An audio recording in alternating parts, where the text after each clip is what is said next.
Hey, Doc Martinez here. Today we are going to be starting something new. I don't know if anybody noticed, but at the end of 2022, I changed my YouTube name a bit.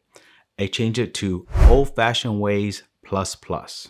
This is because I still plan to have my main focus on continuing down the old fashioned rabbit hole and hit my goal of at least 1,000 different old fashions. However, I did decide that I would like to do a few other things for fun this new year. One of the things I'll be doing is reviewing interesting bottles. Mainly ones that are not as common and not everybody gets a chance to try. I know there are plenty of great channels out there that do amazing reviews, but I don't plan to be one of them. I do love watching them also. I plan on doing things that are interesting to me and that I've noticed don't get a lot of reviews. This means I won't be doing reviews every week, just every now and then. Today I'm reviewing Johnnie Walker's Year of the Rabbit. My reviews will be quick and to the point. I will be making an old fashioned out of this Johnnie Walker Year of the Rabbit on Thursday, so make sure to subscribe and hit that notification bell so you don't miss out. Now I want to say this up front, I am not a professional. I tend to drink more bourbon, and I'm not much of a scotch drinker. However, this will be my first review. I did borrow the rating system of TJ Gamble from Bruzo, and I added one more category. I really like the simplicity of his ratings. So let's get into this bottle. The bottle comes in a beautiful package with a rabbit on it. It is a Johnnie Walker Blue Label blended Scotch whiskey, and it's called the Lunar New Year Year of the Rabbit. Known to be the luckiest of all 12 zodiac animals, the Johnnie Walker limited edition design pays homage to the rabbit as a symbol of liveliness and new beginnings. The illustration on here is by fashion designer Angel Chen. On the inside, you can see that there's a little bit about Johnnie Walker Blue Label. I am going to read the first paragraph because I do find that pretty interesting. Johnnie Walker Blue Label is handcrafted in small batches by our team of expert whiskey makers to create a whiskey with incredible depths of flavor. The team is led by Emma Walker, the first female master blender in our 200-year journey stretching back to our founder, John Walker. On the bottle, you can see the typical slanted label of Johnnie Walker Blue Label. It also has a limited series number on this on the bottom. The bottle has beautiful pictures throughout.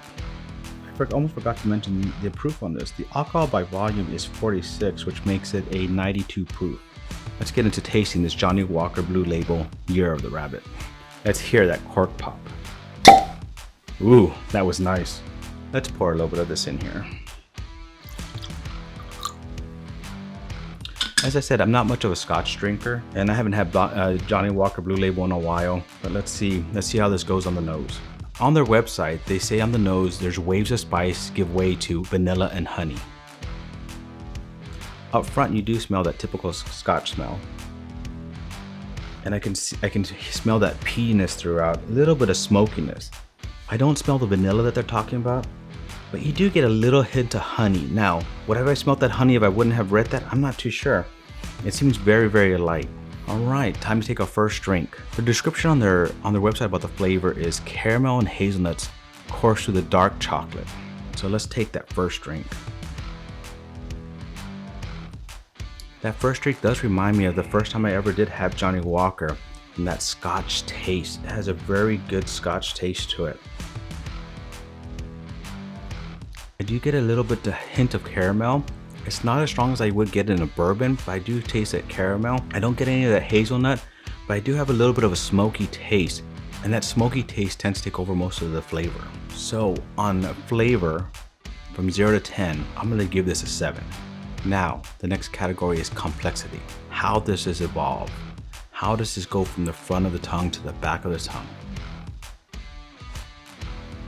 Well, it's interesting the wave of complexity with this. I first tasted scotch, like it's just a typical scotch taste to me. As I said, I'm not a big scotch drinker. Then it goes slowly to the back of the tongue and I get that little hint of caramel. Then it kind of comes back to the front of the tongue. So that's very interesting. Good complexity. I want to give this, on a scale from 0 to 10, I'll give this also a 7. Now, next category. We're gonna look at the mouthfeel. This is how thick and viscous this is. So looking at it in the glass as we do it, doesn't hold on to the glass very well. It's not very viscous on the glass. So let's see what it does on the mouth. As I'm going through these drinks, I'm noticing that I'm starting to taste more of those flavors. I am getting a little bit of that dark chocolate hint that I wasn't tasting in the beginning. It's nice because I still have it on my tongue. I can still taste it in the front, and I can even taste it towards the middle back of my tongue. So overall, with the thickness and viscosity, the mouthfeel on this is very smooth, very nice. So I'm gonna give that an 8. Now we're gonna talk about the finish. In their website, it says luxuriously long, warming, smoky finish. From the first view, I do get that.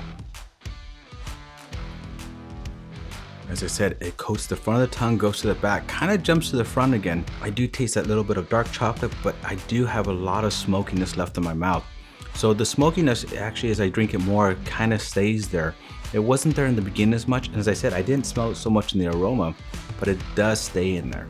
As I said, I don't drink a lot of scotch, so it's harder for me to compare this to the finish of another scotch. But if I compare this to the finish of a bourbon, I do like it. It does stay there. I do still taste it. Even after this time, it's still on my tongue. I still have that little bit of smoky flavor, a little bit of chocolate hint there. So for finish, I do give this a 9. Now I'm adding an extra category that Bruzo doesn't have. Will I buy it again? So before I can do that, I need to compare this to the normal Johnnie Walker Blue Label. I want to know, is the juice in this bottle the same or different than the juice in the other bottle? Or is it just a fancy bottle with the same juice in it? One thing I did know is that the MSRP for both are about the same. There's not much of a change in it. So I think that they're both going to be pretty similar, and the only difference is really going to be the bottle. So the only way for me to know that is to try both of them. So I do have another Johnnie Walker Blue Label, but it's another special edition.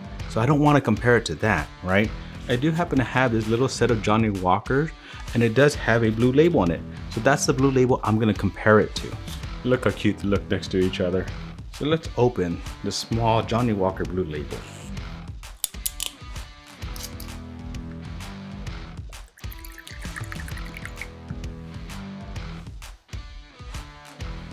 So on the nose, they are a little bit different. So that's got me more curious now. I was expecting them to be the same, but on the nose, this one actually smells more smoky, has more flavor, more aroma. I would have actually given this one a higher score in aroma than this one.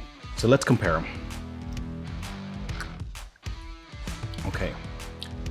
So after tasting them both, they are very, very similar. There's not much of a difference in them. This one has a more smoky aroma up front and does have a little bit more of a smoky taste. I don't know if it's because it's in a smaller bottle, you know, different batches, but pretty much I feel like they're the same juice in just different packaging.